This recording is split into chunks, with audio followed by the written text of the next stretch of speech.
श्रीमद् भागवत महापुराण नवम स्कंध अष्टमो अध्याय सगर का चरित्र। इससे पूर्व के अध्याय में हमने राजा त्रिशंकु और हरिश्चंद्र की कथा का श्रवण किया।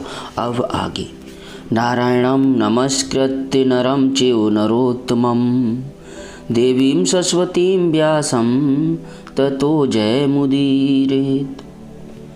श्री सुखदेव जी कहते हैं, रोहित का पुत्र था हरित, हरित से चंप हुआ, उसी ने चंपापुरी बसाई थी। चंप से सुदेव और उसका पुत्र विजय हुआ, विजय का भरुक, भरुक का विरक और विरक का पुत्र हुआ बाहुक। शत्रुओं ने बाहुक से राज्य छीन लिया। तब वह अपनी पत्नी के साथ वन में चला गया। वन में जाने पर बुढ़ापे के कारण जब बाहुक की मृत्यु हो गई, तब उसकी पत्नी भी उसके साथ सती होने को उद्धत हुई। परंतु महर्षि और्व को यह मालूम था कि इसे गर्व है, इसीलिए उन्होंने उसे सती होने से रोक दिया। जब उसकी सौतों को यह बात मालूम हुई तो उन्होंने उसे भोजन के साथ गर अर्थात विष दे दिया।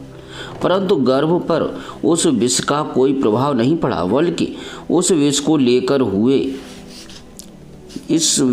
लेकर ही एक बालक का जन्म हुआ। गर के साथ पैदा होने के कारण वह सगर कहलाया। सगर बड़े यशस्वी राजा हुए। सगर चक्रवर्ती सम्राट थे। उन्हीं के पुत्रों ने पृथ्वी खोदकर समुद्र बना दिया था। सगर ने अपने गुरुदेव औरव की आज्ञा मानकर ताल, जंग, यवन, शक, है और बर्बर जाति के लोगों का वध नहीं किया, बल्कि उन्हें विरूप बना दिया। उनमें से कुछ के सिर मुड़वा दिए, कुछ के मूंछ दाढ़ी रखवा दी, कुछ को खुले बालों वाला बना दिया तो कुछ को आधा मुड़वा दिया। कुछ लोगों को सगर ने केवल वस्त्र ओढ़ने की ही आज्ञा दी, पहनने की नहीं, और कुछ को केवल लंगोटी पहनने को ही कहा, ओढ़ने को नहीं। इसके बाद राजा सगर ने और ऋषि के उपदेशानुसार अश्वमेध यज्ञ के द्वारा संपूर्ण वेद एवं देवतामय आत्मस्वरूप सर्वशक्तिमान भगवान की आराधना की। उसके यज्ञ में जो घोड़ा छोड़ा गया था उसे इंद्र ने चुरा लिया। उस समय महारानी सुमति के गर्भ से उत्पन्न सगर के पुत्रों ने अपने पिता के आज्ञा अनुसार घोड़े के लिए सारी पृथ्वी छान डाली। जब उन्हें कहीं घोड़ा न मिला, तब उन्होंने बड़े घमंड से सब ओर से पृथ्वी को खोद डाला। खोदते खोदते उन्हें पूर्व और उत्तर के कोने पर कपिल मुनि के पास अपना घोड़ा दिखाई दिया। घोड़े को देखकर वे 60,000 राजकुमार शस्त्र उठाकर यह कहते हुए उनकी ओर दौड़ पड़े कि यही हमारे घोड़े को चुराने वाला चोर है। देखो तो सही, इसने इस समय कैसे आंखें मूंद रखी हैं। यह पापी है, इसको मार डालो, मार डालो। उसी समय कपिल मुनि ने अपनी पलकें खोली। इंद्र ने राजकुमारों की बुद्धि हर ली थी। इसी से उन्होंने कपिल मुनि जैसे महापुरुष का तिरस्कार किया। इस तिरस्कार के फलस्वरूप उनके शरीर में ही आग जल उठी, जिससे क्षण भर में ही वे सब के सब जलकर खाक हो गए। परीक्षित, सगर के लड़के कपिल मुनि के क्रोध के कारण जले थे, ऐसा कहना उचित नहीं है। वे तो शुद्ध सत्वगुण के परम आश्रय हैं। उनका शरीर तो जगत को पवित्र करता है। उनमें भला क्रोध रूप तमोगुण की संभावना कैसे की जा सकती है। भला कहीं पृथ्वी की धूल का भी आकाश से संबंध होता है। यह संसार सागर एक मृत्युमय पथ है, इसके पार जाना अत्यंत कठिन है। परंतु कपिल मुनि ने इस जगत में सांख्य शास्त्र की एक ऐसी दृढ़ नाव बना दी है, जिससे मुक्ति की इच्छा रखने वाला कोई भी व्यक्ति उस समुद्र के पार जा सकता है। वे केवल परम ज्ञानी ही नहीं, स्वयं परमात्मा हैं। उनमें भला यह शत्रु है और यह मित्र है, इस प्रकार की भेद बुद्धि कैसे हो सकती है। सगर की दूसरी पत्नी का नाम था केसनी। उसके गर्भ से उन्हें असमंजस नाम का पुत्र हुआ था। असमंजस के पुत्र का नाम था अंशुमान। वह अपने दादा सगर की आज्ञाओं के पालन तथा उन्हीं की सेवा में लगा रहता था। असमंजस पहले जन्म में योगी थे। संग के कारण वे योग से विचलित हो गए थे, परंतु अब भी उन्हें अपने पूर्व जन्म का स्मरण बना हुआ था। इसलिए वे ऐसे काम किया करते थे जिनसे भाई बंधु उन्हें प्रिय न समझें। वे कभी कभी तो अत्यंत निंदित कर्म कर बैठते और अपने को पागल सा दिखलाते, यहाँ तक कि खेलते हुए बच्चों को सरयू में डाल देते। इस प्रकार उन्होंने लोगों को उद्विग्न कर दिया था। अंत में उनकी ऐसी करतूत देखकर पिता ने पुत्र स्नेह को तिलांजलि दे दी और उन्हें त्याग दिया।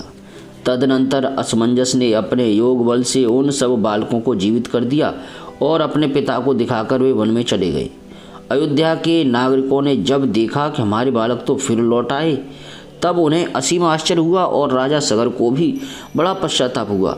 इसके बाद राजा सगर की आज्ञा से अंशुमान घोड़े को ढूंढने के लिए निकले। उन्होंने अपने चाचाओं के द्वारा खोदे हुए समुद्र के किनारे किनारे चलकर उनके शरीर के भस्म के पास ही घोड़े को देखा। वहीं भगवान के अवतार कपिल मुनि बैठे हुए थे। उनको देखकर उदार हृदय अंशुमान ने उनके चरणों में प्रणाम किया और हाथ जोड़कर एकाग्र मन से उनकी स्तुति की। अंशुमान ने कहा, भगवान आप अजन्मा ब्रह्मा जी से भी परे हैं, इसीलिए वे आपको प्रत्यक्ष नहीं देख पाते। देखने की बात तो अलग रही, वे समाधि करते करते एवं युक्ति लड़ाते लड़ाते हार गए, किंतु आज तक आपको समझ ही नहीं पाए। हम लोग तो उनके मन, शरीर और बुद्धि से होने वाली सृष्टि के द्वारा बने हुए अज्ञानी जीव हैं, तब भला हम आपको कैसे समझ सकते हैं। संसार के शरीरधारी सत्वगुण, रजोगुण या तमोगुण प्रधान हैं। वे जागृत और स्वप्न अवस्थाओं में केवल गुणमय प्रकृति, गुणमय पदार्थों, विषयों को और सुषुप्ति अवस्था में केवल अज्ञान ही अज्ञान देखते हैं। इसका कारण है कि वे आपकी माया से मोहित हो रहे हैं। वे बहिर्मुखी होने के कारण बाहर की वस्तुओं को तो देखते हैं, पर अपने ही हृदय में स्थित आपको नहीं देख पाते। आप एक रस ज्ञान घन हैं। सनंदन आदमों ने जो आत्मस्वरूप के अनुभव से माया के गुणों के द्वारा होने वाले भेदभाव को और उसके कारण अज्ञान को नष्ट कर चुके हैं, आपका निरंतर चिंतन करते रहते हैं। माया के गुणों में ही भूला हुआ मैं मूढ़ किस प्रकार आपका चिंतन करूं। माया, उसके गुण और गुणों के कारण होने वाले कर्म एवं कर्मों के संस्कार से बना हुआ लिंग शरीर आप में है ही नहीं। न तो आपका नाम है, न तो रूप ही। आप में न कार्य है और न तो कारण। आप सनातन आत्मा हैं। ज्ञान का उपदेश करने के लिए ही आपने यह शरीर धारण कर रखा है। हम आपको नमस्कार करते हैं प्रभु। यह संसार आपकी माया की करामात है। इसको सत्य समझकर काम, लोभ, ईर्ष्या और मोह से लोगों का चित्त शरीर तथा घर आदि में भटकने लगता है। लोग इसी के चक्कर में फंस जाते हैं। समस्त प्राणियों की आत्मा प्रभु, आज आपके दर्शन से मेरे मोह की वह दृढ़ पहुंची कट गई जो कामना, कर्म और इंद्रियों को जीवन दान देती है। श्री सुखदेव जी कहते हैं, परीक्षित, जब अंशुमान ने भगवान कपिल मुनि के प्रभाव का इस प्रकार गान किया, तब उन्होंने मन ही मन अंशुमान पर बड़ा अनुग्रह किया और कहा। श्री भगवान ने कहा, बेटा, यह घोड़ा तुम्हारे पितामह का यज्ञ पशु है, इसे तुम ले जाओ।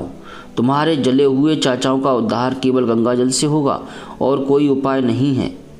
अंशुमान ने बड़ी नम्रता से उन्हें प्रसन्न करके उनकी परिक्रमा की और वे घोड़े को ले आए।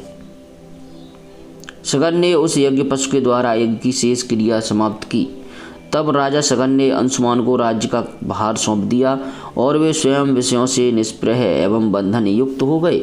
उन्होंने महर्षि और के बतलाए हुए मार्ग से परम पद की प्राप्ति की।